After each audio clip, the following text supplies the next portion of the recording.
Welcome to Reddit Stories, where real stories from Reddit are retold with emotion, empathy, and moments that leave you speechless. Today is part 8 of Mark's 12-day emotional spiral, an ordinary husband suddenly forced to witness the betrayal unfolding inside his own home. Over the past 7 days, Mark has followed every subtle clue. A hollow stare, a secret meeting, a smartwatch that exposed every movement, a hidden camera that captured the whisper, "I miss you," and then a familiar voice echoing inside his own living room. After a hesitant phone call, Mark knew with certainty. The other man was Daniel, a friend he once trusted. And today, on day 8, Mark will call Daniel. A conversation that seems harmless on the surface, but every pause, every stutter, will confirm the truth his heart has been trying so hard to deny. Day 8. His silence was louder than any confession. Mark's story, day 8 of hell. I stared at his name on my phone for 15 minutes. Daniel, a name that used to mean nothing more than a friend from the past. A harmless presence, a familiar face at barbecues, birthdays, and Christmas dinners. But now, that name felt like acid in my throat. I had to be sure. Not almost. Not maybe. Sure. So I dialed. Let it ring. Once. Twice. Click. Mark. His voice came through the speaker, casual. Almost cheerful. Wow, man, it's been a while. There it was again. That voice. The one from the camera footage. The one whispering to my wife in my living room. No mistake now.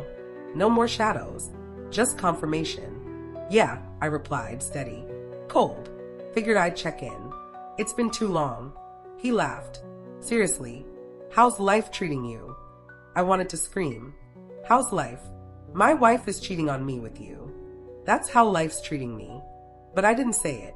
I breathed in, held it, smiled through my teeth. It's good, I lied. Busy. You know how it is. Totally, Daniel said. Same here. Projects, deadlines, chaos. Man. Projects? Deadlines? That's how you describe wrecking a marriage? So, I continued, casually as I could manage. Have you been around town much? I thought I saw you near Cedar Street the other day. Pause. 1 second. 2. 3. Then. Oh, Cedar? Nah, not really. Maybe you saw someone else. His voice faltered, just for a moment, but I caught it. Because liars don't break with shouts. They break with silence. Huh, I murmured. Weird.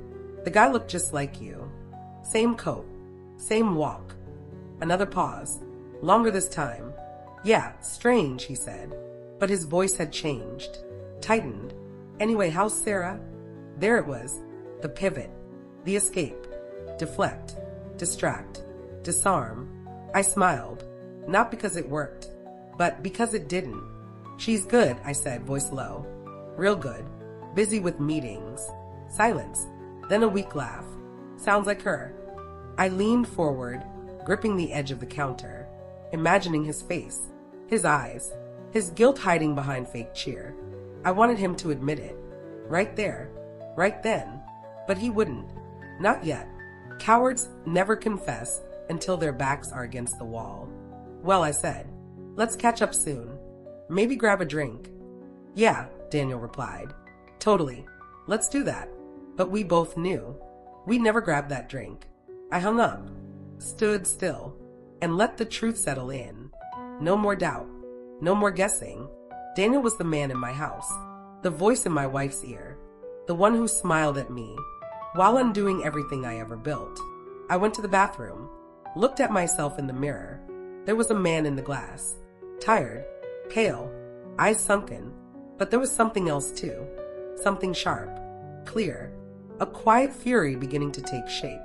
Tomorrow, I see him, face to face, and when I do, I won't be calling him Daniel anymore. Make sure to subscribe to the channel so you don't miss what happens next in Mark's story.